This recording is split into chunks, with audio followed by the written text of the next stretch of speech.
What's going on, everybody? Anushka Sheffy here from dropshipsniper.com, and in this video I have something special for you. What we're going to be talking about today is Amazon performance metrics, specifically one performance metric that can really mess you up when you're doing fulfillment by merchant, FBM, okay? So stick around to the end of this video. We're going to cover exactly why you would have an issue with the valid tracking performance metrics on Amazon and how to avoid those issues so you don't get suspended with your Amazon account, okay? So stick around to the end of this video and we'll cover it all in detail. Let's get this. All right, here we are, guys, and as you can see, we're inside of the Dropship Sniper Mastermind group. If you're not in this group, it is free to join, so go ahead and click the link below and join right now. But we're in here because this question comes up inside of this group. It comes up all the time with my students, and I want to make sure I covered this for you guys right here and right now so that you don't have any questions about valid tracking and this one specific performance metric, okay? So as you can see here, Yvette, one of my students, asked inside of this free group, I'm noticing my valid tracking rate is going down, and I always put tracking, so I'm not sure why this is happening. Okay, so what she's basically saying, she's putting tracking number into Amazon system, and after, some time she looks at her performance metrics after, 100% adding tracking on every order, and basically it's coming back as invalid tracking. So why would that happen? Now, this can be a big problem, and if you do this enough, the truth is that you won't get suspended entirely from selling on Amazon. What will happen is you'll get suspended from selling specifically in one category, and I've seen this happen. They'll send you an email where they'll say, hey, looks like you're having some trouble with the valid tracking metric inside of the home and garden category, right? And what they'll do is they will limit your selling, or actually stop you from selling in that category for a temporary amount of time. Okay, now I've never tested this theory because it's not how I run my business. I haven't tested doing this over and over and really messing with Amazon's system and seeing if they would completely boot me or expel me from their platform. But in general, we want to avoid this. How can you avoid the valid tracking rate issue? Okay, so I pulled up a screenshot. Well, I have it here, I believe. Where is it?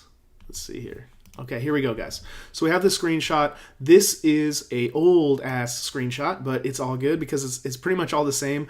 Some things have changed from the product policy compliance, as you'll probably notice if you're a big Amazon seller. This is an old screenshot, but bear with me, guys. It doesn't really matter. What we can see here on the right-hand side is we have our valid tracking rate, and it is well below our target. Okay, so for those of you that don't know, Amazon has strict performance metrics that they are pretty much watching you like a hawk. Every aspect of your business, from customer service, from shippings and tracking numbers and canceling orders and everything that you see pretty much right here, down to product authenticity. There's so many aspects that they're tracking. This algorithm is massive. It's very dynamic. It's just a massive algorithm, okay? So they know what's going on behind the scenes of your business. And, this one tracking metric is one of the ones that will really fluctuate the most on you. And that's what I found in my years of doing this business, doing fulfillment by merchant on Amazon. You'll find that this will be one of the most fluctuating numbers ever. And you can see the target here is 95%. So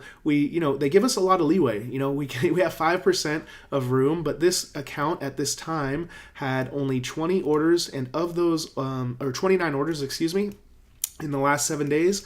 And 20 of those orders were, valid. Okay, so there was an issue there, and 68.97%, well below the target. So why would this happen? Okay, so this valid tracking metric is when Amazon's looking at a lot of factors. It's not simply, hey, is this a valid tracking number from UPS or USPS or whatever shipping service that you're using? They're not just saying, hey, is this a valid tracking number? It could be a valid tracking number, but the thing is, if there is no scan on that package, then it will not show up as valid in your account. So you can go ahead and take a tracking number. Let's say you placed an order on Monday from eBay, and this has happened back in the day when I was using a lot of eBay.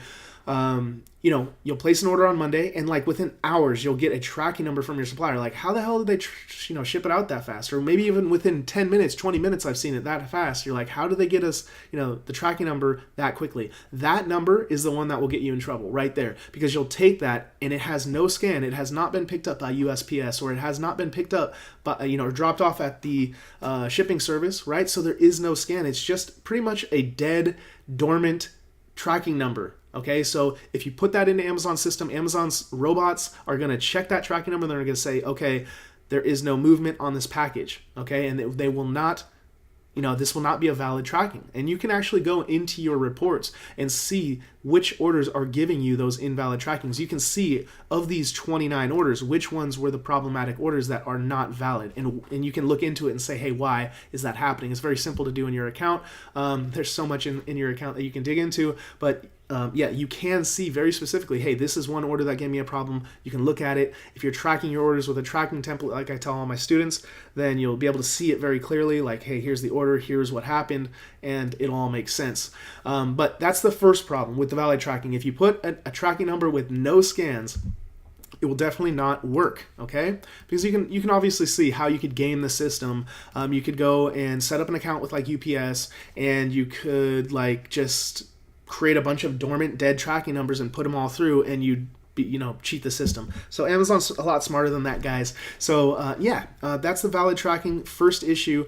On top of that, I actually spent, this is my account. I don't know if you guys know this. This is my account from years ago. And I logged into my account. I saw 68.9%. My jaw hit the floor. I was kind of new into the game. Had been doing it for a couple months maybe, and I was like, holy crap, I'm always adding tracking numbers, kind of like a vet. I'm always adding tracking numbers. What the hell is going on? I got on a call. It took about 45 minutes. Anytime you get on a call, guys, always a quick little tip. I always suggest get on a call and speak to a supervisor. The supervisors, for some reason, I don't know, it's just better to speak to a supervisor. You're going to have to wait a little longer, but it's more effective. And I don't know, I've seen that in my suppliers and everything that I do. I always like to speak to a supervisor. Maybe I'm just like a brat, but anyway, it works for me. So I get on the call with the supervisor 45 minutes after the call, after this long call of waiting and getting on the call with the supervisor, breaking it down for, 20, 30 minutes. She's telling me that it's not specifically just is the tracking number valid, does it have a scan? On top of that, let's go ahead and give a quick example. If you place an order on Monday and you get that order shipped to your customer, but you're being a little bit lazy with tracking numbers, you're not adding your tracking number as soon as you get it from your supplier. So you buy it on Monday, supplier ships it out, maybe they ship it out the same day, Monday, and they have a 2-day turnaround time. Okay, you're being a little bit lazy with your business. You're not adding tracking numbers daily, you forget. You come back on Thursday and you add the tracking number. But your supplier has a 2-day turnaround time for that shipment. It got out on Monday. That means by Wednesday, your customer has this package. You add the tracking number at this point, it's going to show delivered, okay? If you put a delivered tracking number in there, it will not be valid, okay? So people always say, hey, can I just reuse tracking numbers? No, you can't reuse tracking numbers. Amazon is so, like, come on, guys. It's smarter than that. People think that you can reuse tracking numbers just because this does not show up. You might reuse a tracking number. You wake up, look at your account the next day, and you're like, man, I got away with it. Do it for 2 weeks. This tracking metric takes time, okay, to process. It's looking at things. It takes time, maybe a week, 2 weeks to actually update this data with the previous information. So you think you're getting away with it. You come back to your account after a week or two and you say, holy crap, what happened to my valid tracking? You're reusing tracking numbers. Amazon's way smarter than that. They have the smartest engineers on the planet. Just come on, guys. So don't reuse tracking numbers. That's the thing. Just don't reuse tracking numbers, and it will save you a lot of headache. Also, don't use tracking numbers that show delivered. Be on top of it, guys. This is a business. You need to run it like a business. So if you have an order on Monday that you place, if it gets shipped out on Monday, try to add the tracking number on Monday, or at the latest by Tuesday. Within 24 hours, you should add these tracking numbers in. This will keep you problems with customers. We're asking you questions all the time. Hey, where's my stuff? Where's my stuff? This will be great for your performance metrics. And customers also just like to see, hey, where's my package? So this is a good thing to add the proper tracking numbers in a decent time. And this goes all the way back to dealing with reputable suppliers, because if you're dealing with people that don't get your tracking numbers in time, obviously you're going to have some issues with either a late shipment rate, okay, or you're going to have issues with the valid tracking rate. All right, so quick recap, guys. What the hell is the valid tracking rate? Amazon's watching you like a hawk. This is when you're not adding proper tracking, okay? It's not that the tracking number isn't valid. It just means that, hey, maybe it was delivered already and you entered it late. Maybe there is no scan on the number, on that tracking number, and it won't show as valid, okay? So I hope this helps you guys. If it did, go ahead and subscribe to the channel. We just passed 1,000 subscribers. I really appreciate you guys, and I hope that you guys are appreciating this content, man. really trying to pour this out for you guys and just push you along on your journey. So if you do appreciate this, go ahead and subscribe, like this video. It really helps with getting ranked in YouTube and getting this content into other will be successful entrepreneurs' hands. Okay, so like the video. I appreciate that you do that. And yeah, I hope that you subscribe, and I'll see you guys on the next video. Thank you very much. Have a good day.